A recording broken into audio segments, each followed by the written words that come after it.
BJP নেতা রাকেশ সিং এর নেতৃত্বে বিজেপি কর্মীরা বিজেপির পতাকা নিয়ে পশ্চিমবঙ্গ প্রদেশ কংগ্রেসের সদর দফতর বিধান ভবনে তাণ্ডব চালায়। শুক্রবার প্রদেশ কংগ্রেস দফতর বিধান ভবনে হামলা চালানো হয়েছে বলে হাত শিবিরের অভিযোগ। লোকসভার বিরোধী দলনেতা রাহুল গান্ধীর বিরুদ্ধে স্লোগান দেওয়া হয় অভিযোগ কংগ্রেসে। সম্প্রতি বিজেপির বিরুদ্ধে ভোট চুরি নিয়ে একাধিক অভিযোগ করেছেন রাহুল, তথ্য তুলে ধরেছেন। সেই কারণেই বিজেপির এই হামলা বলে অভিযোগ কংগ্রেসের। শুক্রবার সকালে 11:30 নাগাদ মৌলালিতে কংগ্রেসের অফিসে হামলা চালানো হয়। কংগ্রেসের অভিযোগ, বিজেপির পতাকা হাতে হামলা চালিয়েছেন মারমুখী কয়েকজন।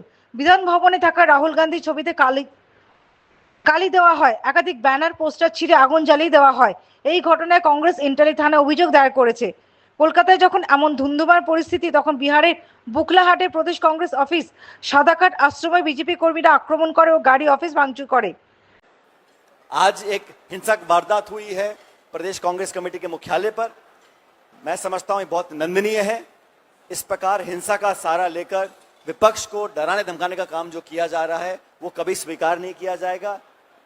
ये महात्मा गांधी की पार्टी कांग्रेस पार्टी, और हमने हमेशा कहा है कि राजनीति में अभद्र भाषा का और हिंसा का कोई स्थान नहीं है। लेकिन जो घटनाक्रम हुआ आज पटना में, उसकी हम निंदा करते हैं, भर्त्सना करते हैं, और उम्मीद करता हूं कि सरकार अपनी नींद से जागेगी, इस प्रकार की घटनाओं को रोकेगी और दोषियों पर सख्त कार्रवाई करेगी।